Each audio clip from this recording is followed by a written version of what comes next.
Hello, good morning students. Our previous lecture we will learn about first chapter agriculture practices. उसमें हमने preparation of soil first point discuss किया था और उसमें भी हमने सम ऐसे पॉइंट जो उसके टूल्स कैसे बनते हैं, टिलिंग कैसे होता है उसके बारे में देखा था। प्लफिंग कैसे होती है, प्लफ कैसे बनता है। तो प्लफ के लिए क्या होता है, प्लफ साफ्ट होता है उसके अंदर, वो सब हमने प्लफ कैसे बनता है उसके बारे में डिस्कस किया था। और way today I explain next tool हुई और उसके बाद cultivator. So open your text book, page number 3। हुई, it is a simple tool which is used for removing weeds and for losing the soil।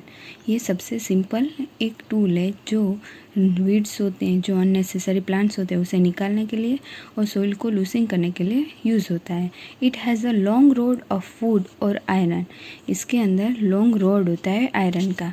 A strong board and bent plate of iron is fix to one of its end work like a blade. ये होता है यहाँ पे एक road होता है, ये वाला रोड होता है, वुड का होता है, आयरन का, दोनों का हो सकता है।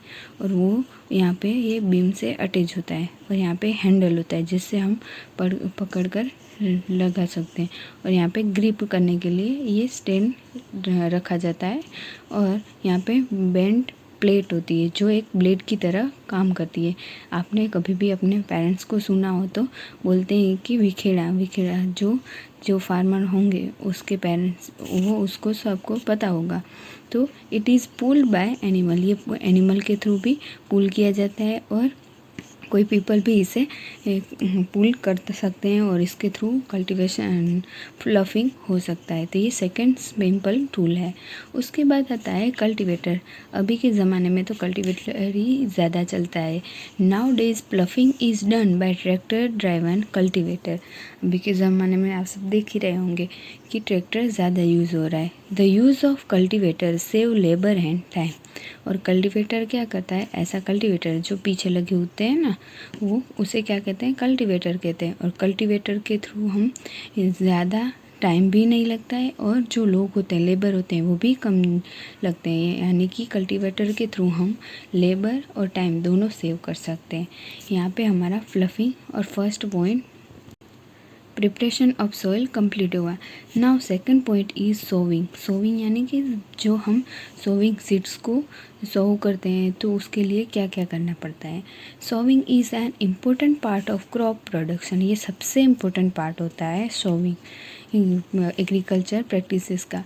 Before sowing good quality clean and healthy seeds of a good varieties are selected. Sowing से पहले जो फार्मर होते हैं वो क्या करते हैं, अच्छे सीड्स गुड यानी कि अच्छे गुड क्वालिटी के और क्लीन और हेल्दी सीड्स होते हैं उसे गुड वैरायटी वाले जो सीड्स होते हैं उसे सिलेक्ट करते हैं। Farmer prefer to use seeds which give high yield. और फार्मर ऐसे सीड ज़्यादा प्रीफर करते हैं जो जिसकी जो यील्ड होती है वो हाई हो। उसके बाद है सिलेक्शन ऑफ सीड्स। सिलेक्शन कैसे किया जाता है सीड का, तो आपको यहाँ पे एक एक्टिविटी दी हुई है जो आप रीड करके भी कर सकते हो। Are there we seeds which float on water. आपने कभी भी देखा होगा कि आपकी मम्मी कोई भी ऐसा खाना बना रही हो तो उसे वॉश करती है, तो वॉश करने में ऊपर जो फ्लोट करते हैं जो सीड्स, वो क्या कर देती है, वो फेंक देती है। यानी कि जो सीड्स फ्लोट करते हैं वो क्या होते हैं, गंदे होते हैं और जो नीचे सिंक हो जाते हैं वो गुड क्वालिटी के सीड्स होते हैं। इसलिए यहाँ पे ये वही दिया है, आप एक बार रीड कर लेना। This is a good method for separating good healthy seeds from the damage ones. और ये सबसे गुड है, अच्छी मेथड है सेपरेट गुड क्वालिटी के हेल्दी सीड्स को पहचानने की। Before sowing one of the important task is to know about the tools used for sowing seeds. Sowing करने से पहले सबसे इम्पोर्टेंट पार्ट क्या होता है कि उसके लिए कौन से टूल्स यूज्ड होते हैं सोविंग सीड को सोविंग करने के लिए।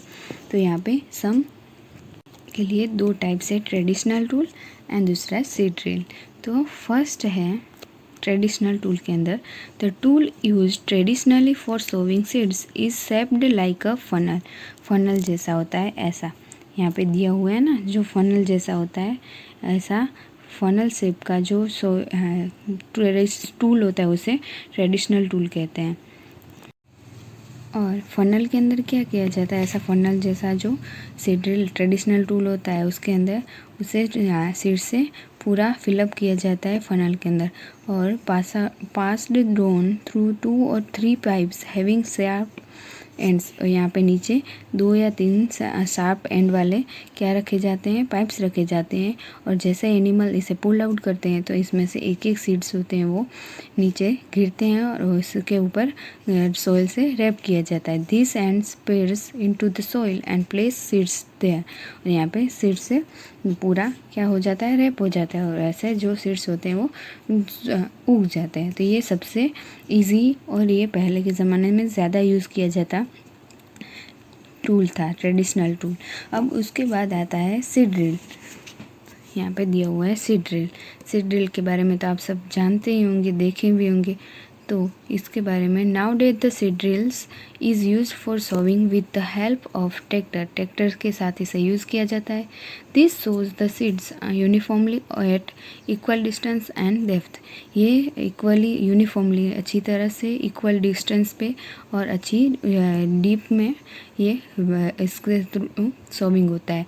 It ensure that seeds get covered by the soil after sowing. और उसके बाद भी ये सीड जैसे ही अंदर जाता है उसके ऊपर सोइल ड्रेप हो जाती है। This protect seeds from being eaten by birds. और ये हेल्प करता है अगर यहाँ पे पीछे से रॉड लगाया जाता है जिसके थ्रू कवर हो जाती है सोइल, और ये बचाता है जो बर्ड्स होते हैं उससे प्रोटेक्ट करता है, क्योंकि अगर ऊपर सीड दिखाई देंगे तो जो बर्ड्स होंगे वो उसे खा लेंगे और अच्छी तरह से हमारा क्रॉप नहीं उगेगा। Sowing by using a seed drill save time and labour. और अगर हम, आपको पता ही है, अगर हम ट्रैक्टर से यूज़ करेंगे, सीड ड्रिल यूज़ करेंगे, सोविंग करेंगे तो इससे टाइम भी बचेगा और लेबर भी कम लगेंगे। Appropriate distance between the seeds is necessary to avoid over crowding of plants. और इसके थ्रू क्या होता है कि अप्रोप्रिएट जो डिस्टेंस होता है उससे अच्छी तरह से जो प्लांट्स होते हैं अच्छी तरह से उग पाते हैं और एक ही जगह पे ज़्यादा भीड़ भाड़ नहीं हो जाती है, एक से ज़्यादा प्लांट नहीं उगते हैं। This allow plant to get sufficient sunlight nutritions and water from the soil.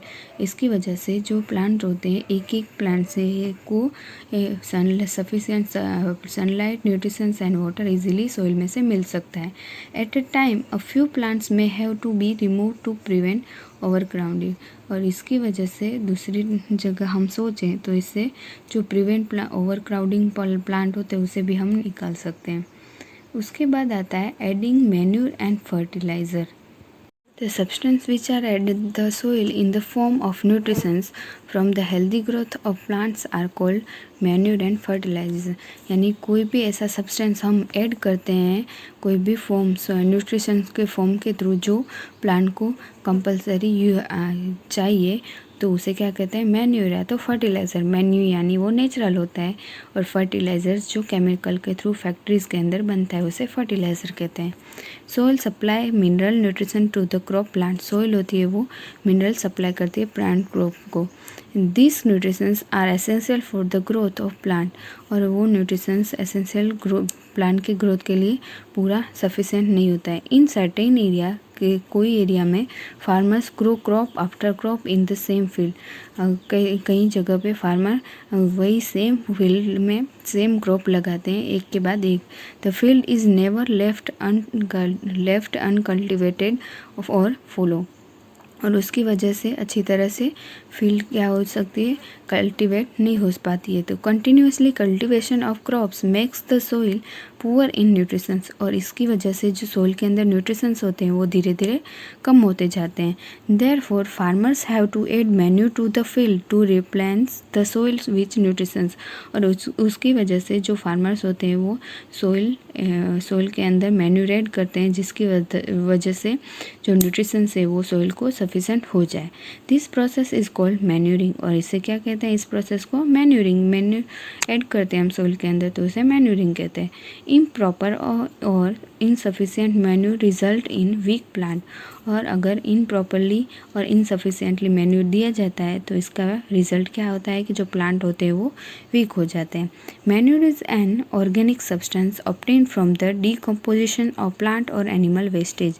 And manure किसमें से, एक ऑर्गेनिक कंपोजिशन यानी नेचुरल सब्सटेंस है जो वेस्ट प्लांट और एनिमल का जो वेस्टेज होता है, आपने काऊ डंग में से आपने छाण या खातर सुना हो तो उसे क्या कहते हैं, मैन्यूर कहते हैं। Farmer dump plant and animal waste in pits at open place as allowed to decompose, और जो फार्मर उसे ये सबको क्या करते हैं, कहीं एक गड्ढे के अंदर क्या कर देते हैं, गाड़ देते हैं और उससे धीरे धीरे बैक्टीरिया डीकम्पोज करते हैं। The decomposition is caused by some micro organisms. The decomposition matter is used or as organic manure, और इससे ये जो डीकम्पोज किया हुआ जो मैटर होता है उसे ऑर्गेनिक मैन्यूर की तरह हम यूज़ कर सकते हैं। ये हमने 6th स्टैंडर्ड में भी वर्मी कंपोस्टिंग पढ़ा था। अगर आपने अच्छी तरह से रीड किया हो और नहीं किया हो तो एक बार फिर से रिपीट कर लेना। ऐसे ही यहाँ पे एक एक्टिविटी दी हुई है, वो आपको घर पे परफॉर्म करनी है और एक बार अच्छी तरह से रीड कर लेनी है। कोई भी डाउट हो तो आप मुझे पूछ सकते हो, क्योंकि मैं ये रिपीट नहीं करवाऊँगी एक्टिविटी। इसका जो मेन पॉइंट्स होंगे वो मैं आपको समझा दूँगी, और फर्टिलाइज़र हम नेक्स्ट वीडियो में कंटिन्यू करेंगे। So we will continue next portion in next video. Thank you.